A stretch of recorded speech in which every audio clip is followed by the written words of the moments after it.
guys, here's the wild thing. Wow. So I was thinking, and it's almost like I just want to drop this video to bring up this point. I don't care what day it is. I don't care what we're doing on this channel. But guys, Peter ain't to look at here, aka Pad69. I am your eclectic one. I am the pop culture pope. We're all here because of the flex. And guys, subscribe, support, leave a comment, do the thumbs up, do everything you have to, because we have an algorithm to fight. But so guys, so Fifth Element. So I thought by this time in human history, the Fifth Element was just going to be gone and forgotten and just stomped into the dirt. I thought maybe we would get like a revival of interest, so to the level of prop replicas, action figures, expanded universe within comic books, or even novels, or or books. Like none of that though. So it's kind of weird how Fifth Element didn't come back roaring as a merchandise machine like a lot of other properties have. But the movie does and has lived on to the level of, and I think the failure of the Star Wars movies contribute to the survival of the Fifth Element. I think when Disney bought Star Wars and they bought everything from Lucasfilm, I think if they had like a true Star Wars run where it was like banger, banger, banger, banger, everything similar and within the sphere of Star Wars would have just been completely gone and forgotten. But Disney didn't quite do that. And now we have the Fifth Element that's just it's almost like just like the like the last movie standing. And I say that in the terms of the type of science fiction it is, because it is a very like Star Wars-esque, I know some of you will say heavy metal-esque sci-fi universe, but to me it was always a European Star Wars. But guys, I love this movie. I always have. I think in the theater I might have seen it like 5, 6, 7 times. I was seeing it like weekly. I couldn't get enough of this movie when it was out. So let's check out a Sci-Fi channel making of the Fifth Element. And this was one of the ones I never was able to catch when it aired. I know they advertised it. I just watched it for the first time recently. So I just want to bring it to you. But guys, before we do it, just let me know in the comments, where are you with this movie? Like, do you love it as much as me? Am I a weirdo? Well, we know I am a weirdo. But guys, let's check this out. We've built a big visual ride that you go on for 2 hours that is really unlike anything you've ever seen. It's just insane and bright. I think the future will be like this. The Sci-Fi Channel presents the making of the Fifth Element. Hi everybody, I'm Mike Jerk for the Sci-Fi Channel on the lot at Columbia Pictures in Culver City, California, where they're launching one of the year's most anticipated sci-fi films, The Fifth Element. Now this is an epic film starring Bruce Willis, Gary Oldman, and Mila Jovovich. The cast, working with a talented team of filmmakers, has created a unique vision of what the world will be like in the 23rd century. The idea for the picture started many years ago when the film's 37-year-old director, Luc Besson, began writing the exciting story at age 16. When I started to write it, I was on boarding school, outside from Paris, very lonely. So I just create this world. And action! In January of 1996, the talented cast of The Fifth Element gathered in London to begin filming the futuristic story under the watchful eyes of director Luc Besson. The French filmmaker, whose previous movies include La Femme Nikita and The Professional, brings a distinctive quality to science fiction cinema. It's told with such a style, and it's very unique. I mean, all these films are. They are Luc Besson movies. You would only have to sit down and watch. If you were familiar with people's work, you would only have to sit down and watch 5 minutes of it and go, it's Luc Besson. I work with two big, great guys called Mézières and Moebius, comic designers since, 30 years. I think the world that we recreate looks like nothing else you have seen in a sci-fi movie. he told me about this film about 5 years ago and showed me drawings and weird things of these Mangalores and the monsters and things like that, and I just couldn't make heads or tails of it at the time. And he wrote the script and got it all down in story form, and it just seemed like a fun thing to do, like a fun project to go on. It's the eternal fight between the good and the bad. There is this evil coming from another dimension who has another way to live, not the same as us. So the ancient people, 5,000 years ago, find a way to fight against him. 5,000 years later, in the 23rd century, everybody forgot. And then now he's back. Out to save the world from this impending doom is cab driver Corbin Dallas, played by Bruce Willis. As the star of the Die Hard action films, Willis understands well the role of courageous hero. Unfortunately, it's still the same set of rules. You know, you can't smack little kids around. You got to be nice to the women. You got to be polite and things like that. You know, heroics is its own little set of rules to it that regardless of what century you're in, you kind of have to follow. You kind of stay in there. And look, like, I drive a cab. This is me, Corbin Dallas. Corbin, you understand? Here, you take it. Go ahead. You can call me when you learn how to speak English. Just kidding. He has this image of, you know, strong man, leader, you know, hero. I need on this character someone who is like this for half, but the other half is someone very, you know, normal and very, almost shy somewhere. And he played that very, very well. In The Fifth Element, Corbin Dallas must battle his share of felonious fiends. Chief among them, the evil Zorg, portrayed by Gary Oldman. What doesn't kill you makes you stronger. Your time for revenge is at hand. Well, he's the evil one, of course. Another villain to add to the gallery of villains. But it's a comic villain. He basically wants to take over the universe. Harboring a key secret to the existence of life in the universe is Lilu, a supreme being who can help save planet Earth. Mila Jovovich was chosen for this pivotal role. This is the police. There's nowhere else to go. So you're gonna slowly turn around and put your hands on the floor. Do you understand me? She doesn't. She's the supreme being. She's the future of mankind, if we give ourselves the chance. She's a brain floating around. She's the one person in the world that uses 100% of that brain.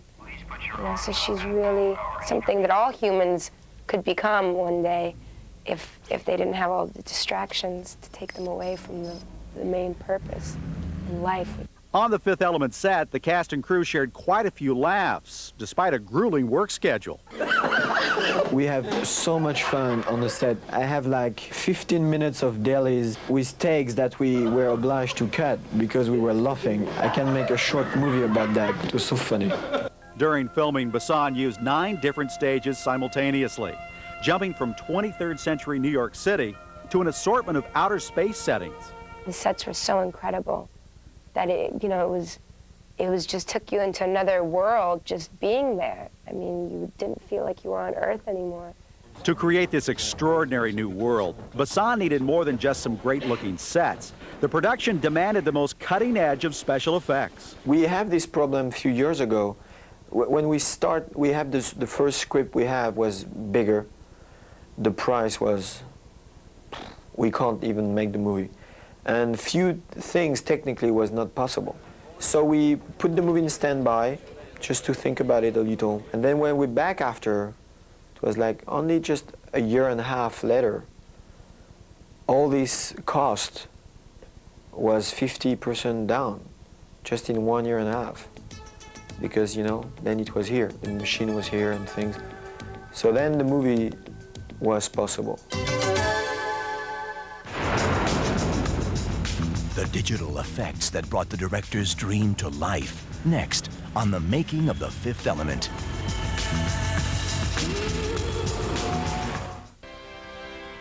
Can I stick it? The making of The Fifth Element continues on the Sci-Fi Channel. When you create a movie that takes place 250 years in the future, you're going to need a little help. How do you build a city that doesn't exist? Well, director Luc Besson came here to Digital Domain, one of Hollywood's top visual effects companies, for helping creating the unique world of The Fifth Element. Digital Domain, located in Venice, California, is a magic factory that's on the cutting edge of motion picture visual effects.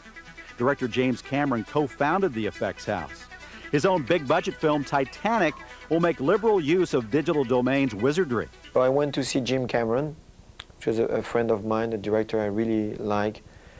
And he said, you know, if you come in Digital Domain, because he's one of the owner of Digital, he said, you will have the #1 position and I will take care of you personally. And he was very, very clever because I have almost 200 technicians working on my movie the last few months.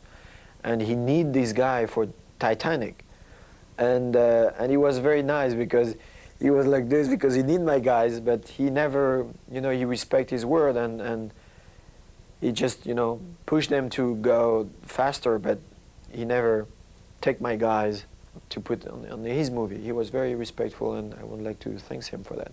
Besson worked closely with Mark Stetson, Digital Domain's effects supervisor for the film. Stetson previously contributed to such memorable sci-fi fare as Blade Runner and Total Recall. And as soon as she hit the green screen, I can be inside. Luke spent about a day talking philosophy with me one time, just about sort of what he wanted this picture to be. And he talked about the sort of cycles of achievement of mankind, and he wanted the look for this picture to be that of a sort of a hopeful and successful progress of man. One of Digital Domain's primary responsibilities was creating more than 30 major models for the film. Everything from 23rd century New York City to a large luxury cruise ship. Visual effects producer for The Fifth Element, Dan Lombardo. What Luke did is he designed these models over years and years of multiple different designers, arriving on finally one version, and it might have been a collaboration of many versions. And so they're designs that you've never really seen before. And that was the most difficult thing about the models, or about the detail of them, and then shooting them was the next challenge. Building skyscrapers was hardly the only challenge faced by the crew at Digital Domain. In the 23rd century, crowded New York City traffic has gone from the streets to the sky.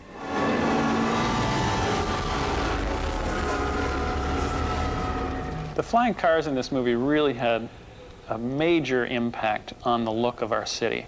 And they really make our city feel more like a sort of a dysfunctional utopian future rather than a crashing society that is, you know, post-Armageddon. The traffic scenes used a seamless blend of model cars and digitally created vehicles. Besson decided to keep the automobiles familiar to 1990s moviegoers. And the big changes is now they fly. Make a big changes, but I mean at the end, you know, they go back to the same kind of car because the streets don't change. The streets are the streets of New York. They are bigger and longer, but it's still the same proportion. So the cars still have the same proportion. So yeah, they still have a look from today.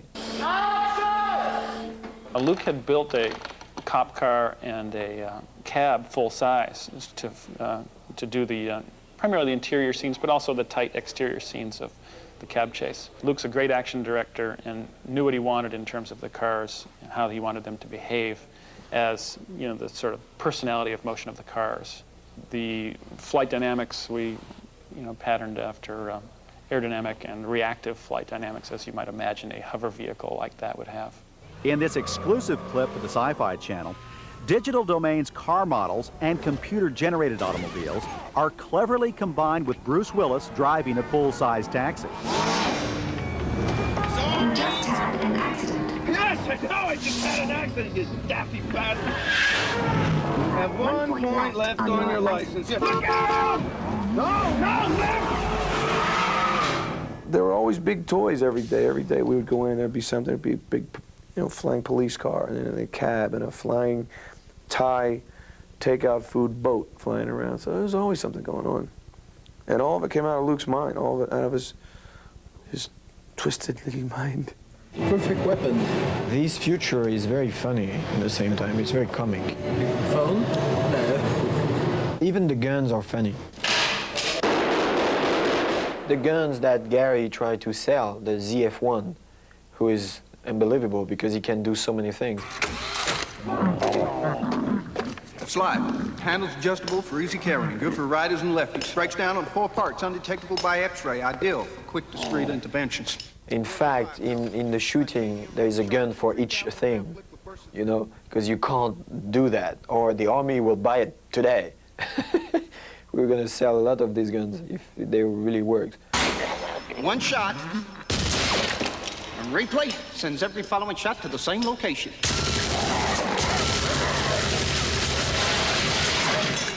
We have so much imagination for guns today, and missiles also, who can hit everything.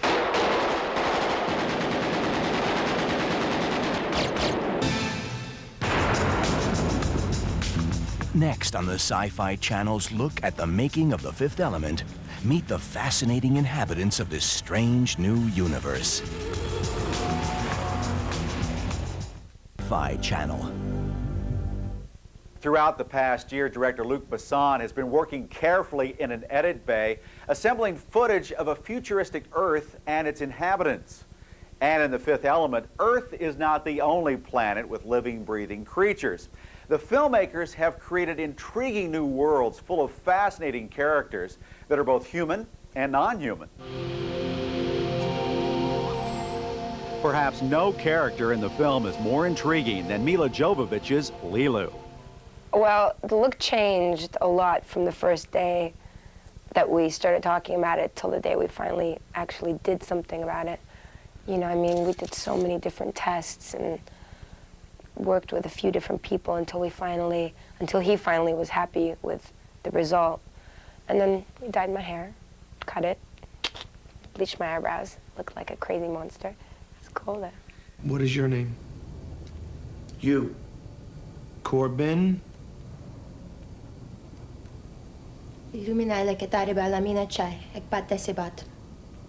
Good. Not being human, Lilu speaks a mysterious language.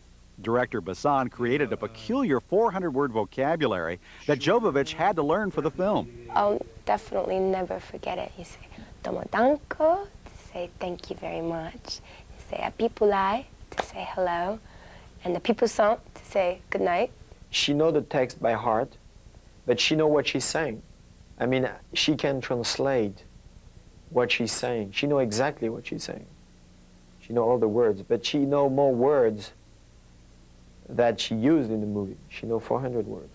The funny thing is, on the set, sometimes we were the only two able to speak this language. He said, wake you up gently. You're right.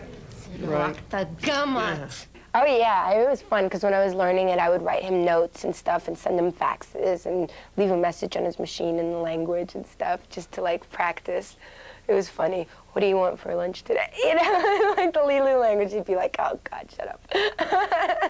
Mila's unconventional outfit and the other futuristic fashions in The Fifth Element were designed by Jean-Paul Gaultier.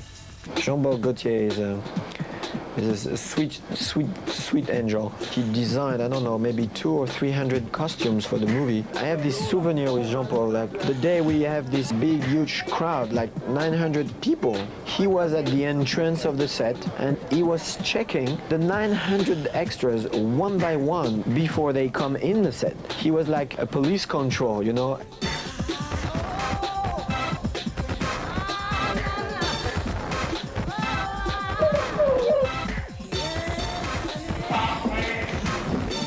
Everybody was online, and sometimes it's just, you know, take the hat, change the hat, or take a, you know, a rope, or take a piece of tissue and change something and say, okay, next. Nice. It takes like 2 hours and a half for him just to check all these people, and he was like sweating for 2 hours and so excited, and it was, you know, it was a very great experience.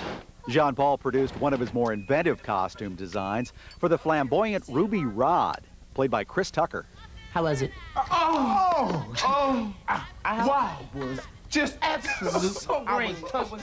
Clothes that Luke wanted me to wear was way, way out. And I was like, hell no, I ain't wearing no dress and I ain't wearing no this. It was a trap, in fact, because that's not the one I want him to buy. I have another one, a little less, but still wild. So I show him the worst one, so he freaked out.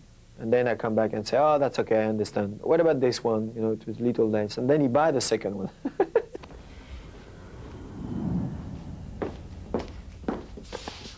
Cover, sweetheart.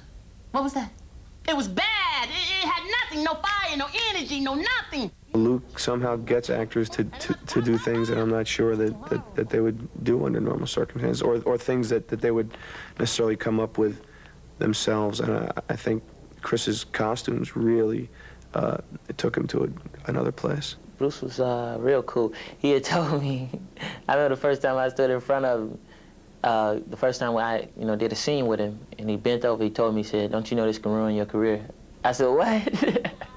But he was just playing, and it was funny, and I always remember what he said, because the wild characters and stuff like that.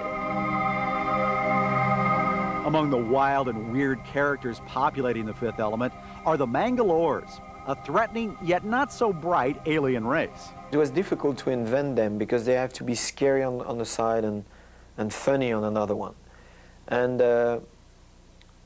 so we decide to make the face scary, but to make them play as actors, to make them play in a funny way. We work with the dialogue and say, okay, yes, I like when you move your here this way, or when you do this, or when you do that. It's good for this part, but not for this one, and it's a very long process and a lot of rehearsal with these guys. Look at my fingers. Look at my fingers. Look, 4 crates, 0 stones, 0 crates! I have like 20 Mangalores. I know their faces one by one. I know Aknot, Akanit, Kino. I know all these guys, and I can recognize them. The problem is I don't know their real face of the actor inside. And I know the 20 actors by face also, but I don't know which one play which one. And it was very confusing for me, because sometimes they say, hi, Luke, or sometimes the actor tell me something, and the Mangalore tell me something, and I don't realize that it's the same guy, so it was very confusing. You had the costumes, you had like Mangalores, they looked like animals on the set, and you had like other people dressed different. So it was fun every day because you didn't know what you was gonna see. Fifth Element continues on the Sci-Fi Channel. As you've seen, Columbia Pictures has invested a lot of time, effort, money, people, and patience to make this very elaborate sci-fi movie. You might call them the 5 elements of movie making. Where the Fifth Element will rank in terms of sci-fi classics remains to be seen. Bruce Willis feels audiences should judge this film on its own merits. This film was a lot more about the ride, about the big roller coaster ride that Columbia and Luke and the actors and the special effects people built for everybody to go see. Boom, boom, bam, boom, boom. I think the movie is really different, even the way to say the story and everything. So they have to accept it. I think they have to go for a ride to say, okay, let's forget Star Wars, let's forget everything. This is different. This is another planet. And they just have to let themselves go, like a ride. It's really, you sit down, you put the, buckle it and go. And just, enjoy it. Just fly in these things.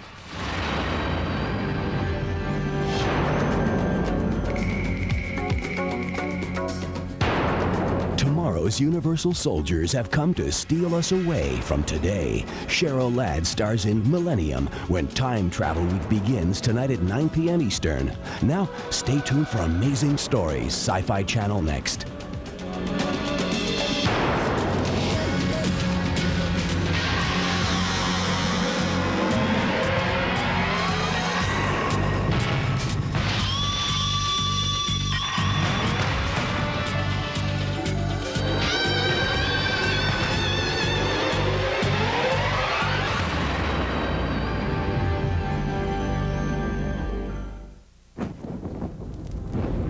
Produced in association with the Sci-Fi Channel.